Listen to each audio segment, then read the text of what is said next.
છેલ્લે બધા પ્રયોગો જોયા અને પછી વાતાવરણનું દબાણ જોયું હતું, બરાબર? એ આપણું પૂરું થયું. હવે ચાલુ થાય છે ચેપ્ટર 12 ઘર્ષણ. એમાં આપણે ઘર્ષણ વિશે થોડુંક જ જોયું હતું. હવે આખું ચેપ્ટર ઘર્ષણનો આવે છે. ચેપ્ટર 12 ઘર્ષણ ભાગ 1 ચાલુ કરવાનો છે. તો એની અંદર આપણે ધ્યાન આપીએ તો પહેલા તો અહીંયા જોઈએ કે ઘર્ષણ બળ કોને કહેવામાં આવે છે. આપણને ખબર છે જે ઘસાય એ ઘર્ષણ બળ. ના, જે ઘસાય એ ઘર્ષણ થાય છે. બળ કોને કહેવાય તો કે આપણે જોઈએ તમે જ્યારે રસ્તા ઉપર ચાલો છો ત્યારે તમે આમ જતા હોવ છો ત્યારે બધી વસ્તુ તમને સામે આવતી હોય એવું લાગે છે. બધી વસ્તુ કેવી લાગે છે? બધી વસ્તુ સામે આવતી હોય એમ લાગે છે. ખ્યાલ આવ્યો તમને? બધી વસ્તુ તમારી સામે. તો તમે જે સીધા જાઓ છો સામેની વસ્તુ આ બાજુ આવે છે તો અહીંયા ઘર્ષણ લાગે છે. આપણે એક સાયકલ વાળું ઉદાહરણ જોયું હતું કે સાયકલને પેન્ડલ મારવામાં આવે છે તો બંધ કરવામાં આવે, થોડી વાર થાય એટલે બંધ થઈ જાય છે. તો એ જ વસ્તુ કે ઘર્ષણ બળ જે રહ્યું એ જે પદાર્થ છે એની ગતિની વિરોધ કરે છે. એની ગતિનો શું કરે છે તો કે ગતિનો વિરોધ કરે છે. ઘર્ષણ બળ એ ગતિનો વિરોધ કરે છે. ખ્યાલ આવી ગયો તમને? તો અહીંયા એની વ્યાખ્યા આપણે ઉદાહરણ તરીકે જોઈએ કે તમે ટ્રાફિક સિગ્નલ પાસે કાર ટ્રકના ડ્રાઈવરોને વાહન ધીમું પાડતા જોયા હશે.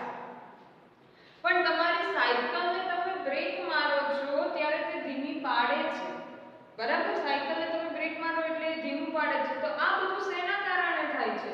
તમે ચાલો છો તો તમારા ચપ્પલના તળિયા ઘસાય છે. તમે કેરમની અંદર રમો છો ત્યારે પાવડર નાખો છો. શા માટે નાખો છો? ચાલતા હોય વચ્ચે કેળાની છાલ આવે તો તમે લપસી જાવ છો. કેમ લપસી જાવ છો? પાણી આવે તો પણ તમે લપસી જાવ છો. કેમ લપસી જાવ છો? તો આ બધું જે રહ્યું એ ઘર્ષણના કારણે થાય છે. શેના કારણે થાય છે? ઘર્ષણના કારણે. જો ઘર્ષણ ના લાગતું હોત તો કોઈ પણ વ્યક્તિ લીસી સપાટી ઉપર સરખી રીતે ઊભી ના રહી શકતી. ખ્યાલ આવ્યો તમને? આ જે પણ થાય છે એ બધું ઘર્ષણ બળના કારણે થાય છે. એક પદાર્થ બીજા પદાર્થ સાથે ઘસાય. ખ્યાલ આવ્યો? ઓકે. તો આપણે જોઈએ પહેલું જ આવે છે ઘર્ષણ બળ. એની તમારા ઉદાહરણ જોવા હોય તો એક ટેબલ છે, ટેબલ ઉપર બુક પડી છે. એ બુકને ધીમેથી ધક્કો મારો. એ બુકને ધીમેથી ધક્કો મારો. જેમ બરાબર અહીંયા બુક નથી પણ આપણે સમજી લઈએ કે આ ટેબલ છે, ટેબલ ઉપર બુક છે. હું એને ધીમેથી ધક્કો મારું તો શું થવાનું છે કે પદાર્થ ઘસાઈને આગળ જાય છે. પદાર્થ ઘસાઈ આગળ જાય છે પણ થોડું ઘસાઈને સ્ટોપ થઈ જાય છે. થોડું ઘસાઈને શું થઈ જાય છે તો કે થોડું ઘસાઈને કાગળ સ્ટોપ થઈ એટલે કે જે ચોપડી કે જે બુક છે એ સ્ટોપ થઈ જાય છે. તો કેમ સ્ટોપ થાય? તો ઘર્ષણ લાગવાથી. શું લાગવાથી? ઘર્ષણ. જેમ કે આપણે વાત કરીએ તો આ એક મેં ટેબલ દોર્યું, બરાબર? આ ટેબલ ઉપર અહીંયા એક પુસ્તક પડેલ છે. આ પુસ્તકને હું ધક્કો મારું. આ પુસ્તકને હું શું કરું તો આ પુસ્તકને હું અહીંયાથી પ્રેસ કરું, ધક્કો મારું તો એ અહીંયા આવીને સ્ટોપ થઈ જાય છે, નીચે નથી પડી જતું. કેમ નથી પડતું? તો ઘર્ષણના કારણે આ શું થાય છે તો કે ઘર્ષણના કારણે આ પદાર્થ જે છે એ ટેબલ સાથે ઘસાય છે. અને ટેબલ સાથે ઘસાય છે. આની ગતિ આ દિશામાં છે અને એને બળ લાગે છે વિરુદ્ધ દિશામાં. બરાબર? તેને બળ કઈ દિશામાં લાગે છે? વિરુદ્ધ દિશામાં. તો એને બોલવામાં આવે છે ઘર્ષણ બળ. શું બોલવામાં આવે છે? ઘર્ષણ બળ. અને તમારે એનું ઉદાહરણ જોવું હોય તો 147 નંબરના પેજ ઉપર ચોપડીમાં આપેલું છે. 147 નંબરના પેજ ઉપર ચોપડીમાં આપેલું છે ઘર્ષણ બળ વિશે. ખ્યાલ આવી ગયો તમને? તો આ હતું ઘર્ષણ બળ. એની વ્યાખ્યા જોવા જઈએ તો પદાર્થ ગતિમાં હોય ત્યારે તેનો વિરોધ કરતા જે બળ લાગે છે, પદાર્થ ગતિમાં હોય ત્યારે તેને વિરોધ કરતું જે બળ લાગે છે તેને ઘર્ષણ બળ કહે છે. તેને શું કહેવામાં આવે છે? તેને ઘર્ષણ બળ કહેવામાં આવે છે. પદાર્થ જાય છે સામેથી શું થાય છે કે એ જે જેની ઉપર જાય છે એની નીચે જે રોડ છે કે ગમે તે વસ્તુ છે, કોઈ પણ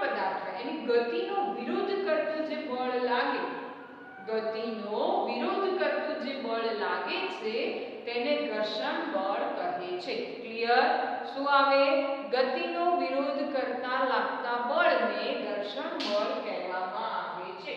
શું કહેવામાં આવે છે? ઘર્ષણ બળ કહેવામાં આવે છે. તો વ્યાખ્યા ક્લિયર? એની અંદર આપણે ઉદાહરણ જોવાના છે. તમને ચોપડીની અંદર આપ્યા છે એ પ્રમાણે જે પુસ્તક વાળું છે એ ઉદાહરણ તમને આપેલું છે કે ઘર્ષણ બળ પુસ્તકની સપાટી અને ટેબલની સપાટી વચ્ચે લાગે છે. બરાબર છે. ઘર્ષણ બળ કોની વચ્ચે? તો આ જે પુસ્તકની નીચેની સપાટી છે અને ટેબલની ઉપરની સપાટી, આ બે વચ્ચે ઘર્ષણ લાગે છે. ઉપર કે આની વચ્ચે નથી લાગતું. આની જો બે હથેળીની વાત કરીએ તો બે હથેળી આમ છે તો સામસામે લાગશે. એક આમ છે ને એક આમ છે ને ઘસ્યું તો આ બે, એટલે એ પદાર્થ એટલે કે પુસ્તકની નીચેની સપાટી અને ટેબલની ઉપરની સપાટી વચ્ચે ઘર્ષણ બળ લાગે છે. ખ્યાલ આવી ગયો? ઘર્ષણ બળ કઈ રીતના લાગે છે તો એના પરથી આ વ્યાખ્યા ક્લિયર થઈ. હવે આવે છે ઘર્ષણ પર અસર કરતા પરિબળો. ઘર્ષણ પર અસર કરતા પરિબળો. ઘર્ષણ બળ પૂરું થયું. ઘર્ષણ પર અસર કરતા પરિબળો, તો એ આપણે એક પ્રયોગ સ્વરૂપે પણ જોવાનું છે અને પ્રશ્ન સ્વરૂપે પણ જોવાનું છે. ધ્યાન આપજો. તો અહીંયા આપણે જે આ પ્રશ્ન બાકી છે, પહેલા પ્રશ્ન જોઈ લઈએ કે ઘર્ષણ બળનો આધાર વસ્તુની સપાટીના પ્રકાર પર છે. પ્રશ્ન પૂછ્યો છે આપણે કે ઘર્ષણ બળનો આધાર વસ્તુની સપાટીના પ્રકાર પર છે. તો કઈ રીતે? જો એના પર છે તો કઈ રીતે? તો આપણે જોઈએ તો કે વસ્તુની સપાટીનો પ્રકાર ઘર્ષણ ઉપર અસર કરે છે. બરાબર છે. જેવી સપાટી એવી રીતે એના પર ઘર્ષણ થાય. સપાટી હંમેશા કેવી હોય? તો બે જ પ્રકારની હોય સપાટી. સપાટી હંમેશા કેવી હોય? બે જ પ્રકારની. કેવી હોય બે પ્રકારની? બોલો લ્યો તમે. તો કે મેડમ એક લીસી હોય અને એક ખરબચડી હોય. એક કેવી હોય? આમ લીસી હોય અને એક આવી ખરબચડી હોય. ખ્યાલ આવ્યો? તો સપાટી હંમેશા બે જ પ્રકારની હોય. કાં તો લીસી હોય કાં તો ખરબચડી હોય. કાં તો કેવી હોય? લીસી અને કાં તો ખરબચડી હોય. તો આ બે સપાટી પર બે, તો એના જે ઘર્ષણ લાગવાનું છે તો ઘર્ષણને કોના ઉપર આધાર રાખ્યો? તો વસ્તુની સપાટી પર. વસ્તુની સપાટી પર. તો અહીંયા એ જ કીધું છે કે વસ્તુની સપાટીનો પ્રકાર ઘર્ષણ ઉપર અસર કરે છે. લીસી હોય તો એ પ્રમાણે ઘર્ષણ લાગે, ખરબચડી હોય તો એ પ્રમાણે ઘર્ષણ લાગે. એટલે કે વસ્તુની સપાટીના પ્રકાર પર આધાર રાખે છે. વસ્તુની સપાટી લીસી કે ખરબચડી એના ઉપર આધાર રાખે છે. તો જોઈએ આપણે કે જ્યારે વસ્તુને કોઈ સપાટી પર ગતિ કરાવવી હોય ત્યારે તે વસ્તુ અને સપાટી વચ્ચે થયેલ જોડાણને તોડે તેટલું બળ લગાડવું જરૂરી છે. એટલે કે બંને વચ્ચે જે જોડાણ છે એ જોડાણને તોડે કે જે જોડે છે, બંનેનું જે જોડાણ છે એ બંને વચ્ચે સપાટી ઘર્ષણ કરી શકે એટલું જ બળ લગાડવાની જરૂર પડે છે. જેમ કે વાત કરીએ આ જે અત્યારે છે, દેખો અહીંયા તમને બે પ્રકારની સપાટી અહીંયા જ આપણને જોવા મળે છે. આ સપાટી લીસી છે, આ સપાટી ખરબચડી છે. બરાબર?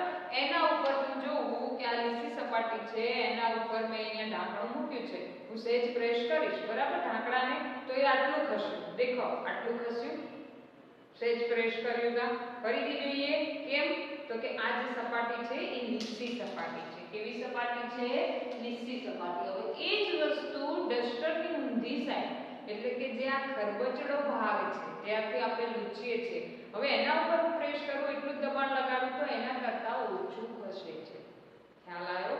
તો અહીંયા આપણને એ જ સાબિત કરવા માંગે છે કે જ્યારે વસ્તુને કોઈ સપાટી પર ગતિ કરાવવાની હોય ત્યારે તે વસ્તુ અને સપાટી વચ્ચે થયેલ જોડાણને તોડે તેટલું બળ લગાડવું જરૂરી છે. ખ્યાલ આવ્યો? અને બીજામાં જોઈએ આપણે કે ખરબચડી સપાટી પર મોટા પ્રમાણમાં અનિયમિતતાઓ હોય છે. લીસી સપાટી ઉપર કોઈ તકલીફ નથી પડતી, પણ જ્યારે ખરબચડી સપાટી હોય છે ત્યારે ગતિ અનિયમિતતા જોવા મળે છે. તેથી ખરબચડી સપાટી પર લીસી સપાટીની સાપેક્ષ વસ્તુને ગતિ કરાવવા વધુ બળ જરૂરી છે. લીસી સપાટી પર ઓછું બળ લગાડવું પડે, ખરબચડી સપાટી પર વધારે બળ લગાડવું પડે છે. એટલે જ કીધું છે કે લીસી સપાટી પર ખરબચડી સપાટી કરતા ઓછું હોય અને અહીંયા કીધું છે કે લીસી સપાટી સાપેક્ષ ખરબચડી સપાટી પર વધુ બળ લગાડવું પડે છે. ક્લિયર? લીસી સપાટીની સાપેક્ષ વસ્તુને ગતિ કરાવવા વધુ બળ જરૂરી છે. કઈ સપાટી પર? ખરબચડી સપાટી પર. તો તમને ખ્યાલ આવી ગયો અહીંયા? તો હવે આપણો પ્રશ્ન આ પૂરો થયો. આના ઉપરથી આના પછીનો જે પોઈન્ટ છે કે ઘર્ષણ પર અસર કરતા પરિબળો. કયો પોઈન્ટ છે? ઘર્ષણ પર અસર કરતા પરિબળો. ઘર્ષણ પર અસર કરતા પરિબળો. તો ઘર્ષણ પર અસર કરતા પરિબળો કેટલા થયા? હવે તો ખબર પડી ગઈ આપણને. બે પરિબળો થયા, એક લીસી સપાટી અને એક ખરબચડી સપાટી. લીસી સપાટી અને ખરબચડી સપાટી આ બંને થયા. લીસી અને ખરબચડી ઘર્ષણને અસર કરતા પરિબળો થયા. ખ્યાલ આવ્યો? તો એ વસ્તુ અહીં આપણે પ્રશ્ન સ્વરૂપે જોવાની છે અને આ જ પ્રશ્નને પછી પ્રયોગ સ્વરૂપે જોવાનું છે. ખ્યાલ આવી ગયો તમને? તો આપણે પ્રશ્નની વાત કરીએ તો અહીંયા એક નાની એવી રમત રમવી હોય તો રમત રમી શકીએ છીએ આપણે, પણ સ્કૂલ ચાલુ હોય તો ટેબલનો ઉપયોગ કરી શકો. અહીંયા હું ટેબલ દ્વારા તમને બતાવી નહીં શકું, પણ સિમ્પલ હમણાં મેં તમને ડસ્ટર અને પેલું ઢાંકણું લઈને બતાવી દીધું, એના પરથી ખ્યાલ આવે. અથવા તમે ઘરે એક લપોટી લેજો અને એક થોડુંક આમ ઢાળ લેજો, બરાબર? એ ટાઈપનું નાનું એવું લાકડું અથવા તમારા ઘરમાં એવી કોઈ નાની એવી વસ્તુ હોય કે ચોરસ વસ્તુ હોય, પાટલું પડ્યું છે તમારું, જે તમે ક્રિકેટ રમો છો બેટ, એ તો બધાયના ઘરે છે, બરાબર? તો શું કરવાનું કે એક કપડું પાથરી દેવાનું અને બેટ રાખવાનું આ રીતના આમ ટેકો દઈને. કઈ રીતના તમને બતાવું? જો પહેલા આ રીતના મસ્ત મજાનું કપડું પાથરી દેવાનું અને બેટને આમ ટ્રાન્સફર રાખવાનું કપડા ઉપર, અને પછી આમ જે તમે ઢાળ જેવું રાખ્યું છે, ટ્રાન્સફર એટલે કે ઢાળ જેવું રાખવાનું છે, પછી એના ઉપરથી આમ લપોટી જે છે એ ગબડાવવાનું છે. લપોટીને ગબડાવશો એટલે આના ઉપર એ સપાટી કેવી છે? તો કે બેટની સપાટી લીસી છે એટલે એના ઉપરથી ગબડાવતા લપોટી ઝડપથી નીચે આવી જશે. પણ કાપડ આવતા સપાટી કેવી બની જાય છે? થોડી ખરબચડી બને છે. કેવી બની જાય છે? થોડી ખરબચડી. તો આ જે લપોટી છે એની ગતિ ધીમી પડી જાય છે, બરાબર? હવે તમારું જે બેટ છે, બેટને ઉઠાવી તમારા ટાઇલ્સ ઉપર લઈ લો તો ટાઇલ્સની સપાટી કેવી હોય છે? તો કે ટાઇલ્સની સપાટી લીસી હોય છે. હવે બેટ ઉપરથી લપોટીને ગબડાવો તો એ કાપડમાંથી કે ટાઇલ્સ ઉપર બંનેમાંથી શેના ઉપર વધુ ગતિ કરશે? ઓછા બળે વધુ ગતિ? તો કે શું બોલે લીસી સપાટી ઉપર જે તમારી ટાઇલ્સ છે એના ઉપર, અને કાપડ ઉપર એની ગતિ ધીમી પડી જાય છે. કેમ? તો કે ખરબચડી સપાટીના કારણે ઘર્ષણ બળ વધુ લાગે છે અને લીસી સપાટી પર ઘર્ષણ બળ ઓછું લાગે છે. ખ્યાલ આવ્યો? સપાટી લીસી છે એટલે ઘર્ષણ બળ ઓછું લાગવાનું છે, એટલે એ વસ્તુ વધારે ઝડપથી જાય. તો અહીંયા એ જ વસ્તુ સમજાવવામાં આવી છે તમને, અને તમારે આ પ્રયોગ કરવો હોય તો કરી શકો છો. 148 નંબરના પેજ ઉપર તમને ટેબલ ઉપર દ્વારા પ્રયોગ કરાયેલો છે, બરાબર?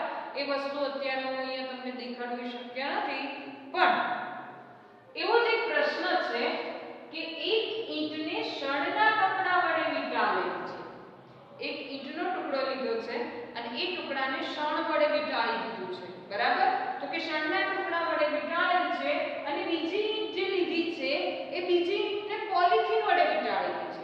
એક શણ દ્વારા અને એક પોલિથીન દ્વારા. એક ઈંટને શણના કપડા વડે અને બીજી ઈંટને પોલિથીનના કપડા વડે વીંટાળેલ છે. તો આપેલ સપાટી પર કોને ગતિ કરાવવી સહેલી છે? કેમ? હવે તો આપણને ખબર પડી ગઈ છે. મારા પ્રશ્નનો જવાબ સમજાયા પહેલા તમે જવાબ આપશો. શું આવશે? તો કે લીસી સપાટી એટલે કે પ્લાસ્ટિકની કોથળીવાળી સપાટી જે ઈંટ બાંધેલી છે એને સરળતાથી ગતિ કરાવી શકાય છે, જ્યારે શણવાળું જે છે એને સરળતાથી ગતિ કરી શકાતી નથી. કેમ? તો કે ખરબચડી સપાટી છે, પેલી લીસી સપાટી છે. તો જવાબ એ જ છે. જો ચલો જોઈએ આપણે કે પોલિથીનના કપડા વડે વીંટાળેલ ઈંટને ગતિ કરાવવી સહેલી છે. આવી ગયો એક જવાબ કે પોલિથીન જે ઈંટ ઉપર વીંટાળેલી છે એને ગતિ કરાવવી સહેલી છે. એને શું કરાવવું? તો કે એને ગતિ કરાવવી સહેલી છે. શણના કપડાની સાપેક્ષે પોલિથીનનું કપડું લીસું હોય છે. શણ સાપેક્ષ પોલિથીન લીસી હોય છે. તેથી શણના કપડા કરતા પોલિથીનના કપડા પર ઓછું ઘર્ષણ બળ લાગે છે. તેને ગતિ કરાવવા ઓછું ઘર્ષણ બળ લગાડવું પડે છે. ક્લિયર? તેને ગતિ કરાવવા શું કરવું પડે છે? તો કે તેને ગતિ કરાવવા ઓછું ઘર્ષણ બળ લગાડવું પડે છે. તેને ગતિ કરાવવા ઓછું ઘર્ષણ બળ લગાડવું પડે છે. ક્લિયર? ખ્યાલ આવી ગયો દરેકને? શું થયું? કેમ ઓછું ઘર્ષણ બળ લગાડવું પડે છે? ખબર પડી ગઈ ને કે લીસી સપાટી એટલે ઘર્ષણ બળ ઓછું, પણ ખરબચડી સપાટી એટલે ઘર્ષણ બળ વધુ. આ વસ્તુ ખાસ યાદ રાખજો. હવે એના ઉપરથી આવે છે કે ઘર્ષણ વધારવાના ઉપાયો જણાવો અને ઘર્ષણ ઘટાડવાના ઉપાય જણાવો. એનો પોઈન્ટ આપેલો છે તમને કે ઘર્ષણ એક જરૂરી દૂષણ છે. ઘર્ષણ એક જરૂરી દૂષણ છે. તો એના વિશે આપણે જોઈએ તો કે એની બરાબર તો એ દૂષણ છે એમાં બે આપેલા છે, ઘર્ષણ વધારવું અને ઘર્ષણ ઘટાડવું. તો અહીંયા જોઈએ ઘર્ષણ વધારવાના ઉપાયો. તો એની અંદર આપણે પહેલું જોઈએ કે બૂટ ચપ્પલના તળિયા ખાંચાવાળા રાખવામાં આવે છે. બૂટ ચપ્પલના તળિયા કેવા રાખવામાં આવે છે? તો કે બૂટ ચપ્પલના તળિયા ખાંચાવાળા રાખવામાં આવે છે. બૂટ ચપ્પલના તળિયાને કેવા રાખવામાં આવે છે? ખાંચાવાળા. કેમ?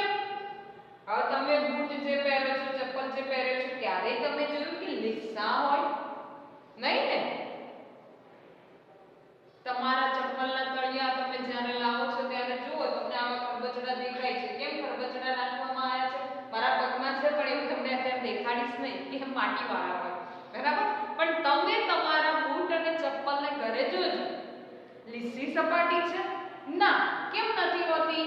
ખાંચાવાળી હોય છે. તો કે તમારે રોડ ઉપર ચાલવાનું હોય છે.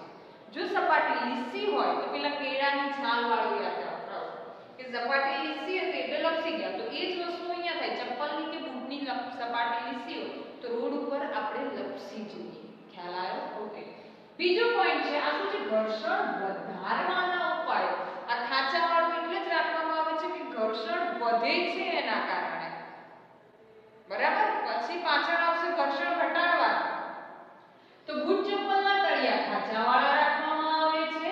કાર, ટ્રક, બુલડોઝર જેવા વાહનોના ટાયરો ખાંચાવાળા રાખવામાં આવે છે. ટાયરોને પણ કેવા રાખવામાં આવે છે? ખાંચાવાળા. કેમ ખાંચાવાળા રાખવામાં આવ્યા? તો કે એમને રોડ ઉપર ગતિ કરાવવાની હોય છે. ભારી વાહનો છે આ બધા. કેવા વાહનો છે? ભારી વાહનો. અને તેનો ઉપર ભાર હોય છે અને ભારના કારણે ટાયરો ખાંચાવાળા. તમે જો ટ્રેક્ટર, ટ્રક, બુલડોઝર આ જે વાહનો છે એ વાહનોના ટાયર ઉપર મોટા મોટા ખાંચા હોય છે. નાના નાના આપણી સાયકલના ટાયર જેવા નથી હોતા. કેમ મોટા મોટા? એક તો ભારી વાહન છે, વજન વધારે છે. બ્રેક મારે તરત બ્રેક લાગી નથી જતી. એને બ્રેક લાગતા થોડી વાર લાગે છે. ખ્યાલ આવ્યો? કેમ? તો કે ભારે વસ્તુ છે, ધીમે ધીમે એને બ્રેક લાગે થોડું. બીજું, વાહનો અને સાયકલની બ્રેક પ્રણાલીમાં બ્રેક પેડ વાપરવામાં આવે છે. તમે જે બ્રેક મારો છો એ ક્યારેય તમે જોયું છે? તો આજે જોઈ લેજો કે સાયકલ જે છે એ સાયકલની તમને ટાયર બાજુમાં જે બ્રેક પ્રણાલી આપી છે એમાં બંને બાજુએ ડટ્ટા લગાડેલા હોય છે. બંને બાજુએ શું હોય છે? આવા ચોરસ ડટ્ટા લગાડેલા હોય છે અને વચ્ચેથી ટાયર ગોળ ગોળ ફરે છે. તો આ બંને ડટ્ટાને બ્રેક મારો ત્યારે ટાયર બહાર સાથે ચીપકી જાય છે. એટલે આપણું ટાયર ઊભું રહી જાય છે. જો બ્રેક પ્રણાલીમાં ડટ્ટા ના હોય, બ્રેક પેડ ના હોય, આપણે એને બ્રેક પેડ કહીએ છીએ સાયન્સની ભાષામાં અને સાદી ભાષામાં તમે ડટ્ટા બોલો છો. બરાબર? તો કે જે બ્રેક પેડ છે એ બ્રેક પેડ ના હોત તો શું થાત? તો કે બ્રેક પેડ ના હોત તો આપણી સાયકલ ઊભી ન રહે, બધા એક્સિડન્ટ થાત. ખ્યાલ આવ્યો? બીજું આવે છે કે કબડ્ડીની રમત રમતા ખેલાડીઓ પોતાના હાથ પર માટી ઘસે છે. કબડ્ડીની રમત રમતા ખેલાડીઓ પોતાના હાથ પર શું કરે છે? માટી ઘસે છે. કેમ? તો કે માટી ઘસે, આ હાથની સપાટી અત્યારે લીસી છે, માટી ઘસો એટલે ખરબચડી થઈ જાય. ખરબચડી થઈ જાય એટલે સામે જે વિરોધ પક્ષના ખેલાડીઓ છે એ ખેલાડીઓને સરળતાથી પકડી શકે અને એમની પકડ પકડ ના છૂટે એટલા માટે. આ જેટલા બી આપણે પ્રશ્નો જોયા એ બધા જ પ્રશ્નો કારણ સ્વરૂપે આવે છે, બરાબર. ત્યારે પણ આપણે વિશેષ સમજશું. આગળનું છે કે કસરત કરતી વખતે પોતાના હાથ પર કોઈ બળછટ પદાર્થ લગાડે છે. જે કસરતબાજ છે, જે આપણે કે પેલા કસરત કરતા હોય મોટા થાંભલા ઉપર, શું બોલે એને, બોલાય છે દાવ પીચ કરતા હોય છે ને, થાંભલા ઉપર જે મોટો આમ થાંભલો ઉભો કરે એના ઉપર ગોળ કરતા હોય ને એની સાથે ઉપર ચડતા હોય.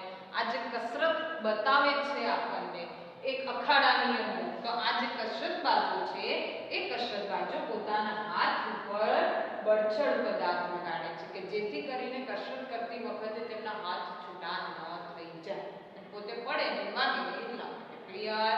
ઓકે. તો આ હતા ઘર્ષણ વધારવાના ઉપાયો. ફરીથી એક વખત બૂટ ચપ્પલના તળિયા ખાંચાવાળા રાખવામાં આવે છે. કાર ટ્રક અને બુલડોઝર જેવા વાહનોના ટાયરને ખાંચાવાળા રાખવામાં આવે છે. વાહનો અને સાયકલની બ્રેક પ્રણાલીમાં બ્રેક પેડનો ઉપયોગ કરવામાં આવે છે. કબડ્ડીની રમત રમતા ખેલાડીઓ હાથ પર માટી ઘસે છે. કસરતબાજ કસરત કરતી વખતે પોતાના હાથ પર કોઈ બળછટ પદાર્થ લગાડે છે. આની સિવાય પણ તમને આવડે તો તમે લખી શકો છો, બરાબર.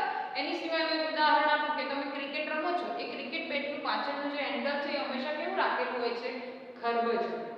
કેમ સીધું નથી રાખેલું હોતું? જો એ લીસું રાખવામાં આવે તો ત્યારે તમે બેટ વડે બોલને ફટકારવા જાવ ત્યારે બેટ જોડે જોડે જતું રહે.